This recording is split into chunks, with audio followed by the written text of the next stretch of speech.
What's going on, everybody? This is TAETRO, and today I wanted to talk to you about this new combination of controllers and interface that I've put together for live performance, and I want you to let me know what you think. Let's check it out.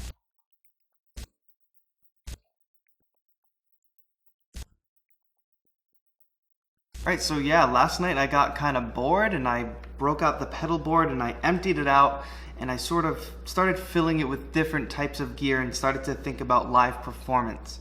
So what I've got here is the launch key mini, the launch control, a Rolly LightPad Block M, the Arturia audio fuse, and my Tascam portable recorder, as well as a Fifine wireless microphone. Now I was trying to solve a couple problems in building this live performance setup. I was trying to make sure it could all fit inside of here, which was a challenge.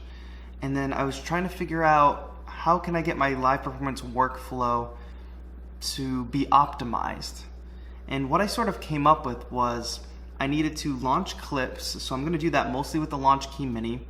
I need to control parameters, I need to control effects, volumes, and all that, and I can do that with the launch control. I need to be able to play drums, and you can do that on the launch key mini, but it requires you to switch back and forth from the clip launching mode to the drum mode, and I'm not in love with that. I like to have dedicated devices for things, and I decided to put the Rolly LightPad Block M in here because it's so small and it fits perfectly and still gives me room. Now, I was using a Focusrite interface for this setup, but that also required me to use a USB hub. It also only gave me phono outputs and one headphone output. I grabbed the audio fuse and realized that it is also a USB hub. It has multiple outputs and it's square, which makes it really unique in the way that it fits in this case. Another feature of the design that I like is it actually comes with a cover you place on top, but when in use you can put the cover on the bottom and it stands it up. So what that means is all my wires are now raised above the lip of the pedal board, which is a really sort of little thing, but when you're trying to fit everything in here and you want to get your wires all neat and you don't want things to collide or bend, that's really awesome. Then when I transport it, I just take it out, put the cover on top, and we're good to go.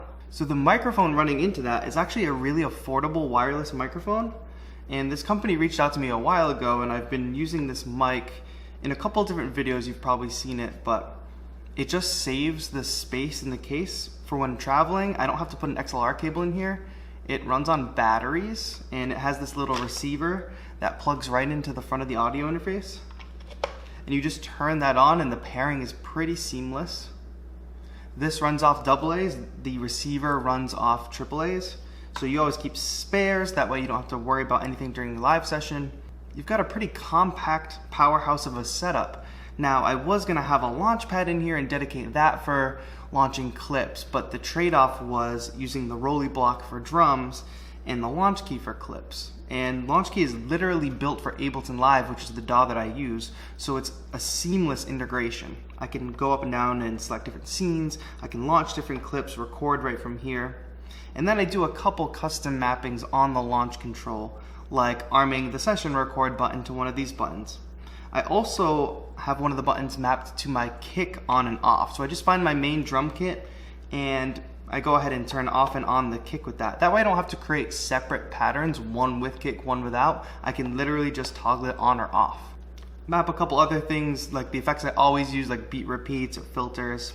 And then it all sort of runs into the Tascam portable recorder, and I can record the whole session with that.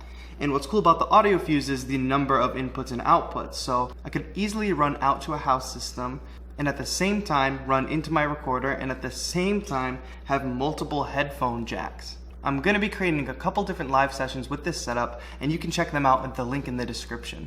What do you think? Do you have a better solution? I could get a bigger pedal board and fit more gear in it, but I just like the idea of portability.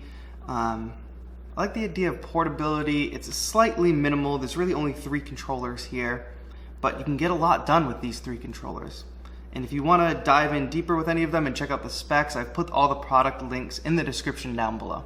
So let me know what you think of this setup in a comment, and make sure you watch the live sessions featuring this setup. If you haven't already, click that subscribe button, and if you enjoyed this video, give it a thumbs up. Thanks so much for watching. This has been TAETRO. Have a good one.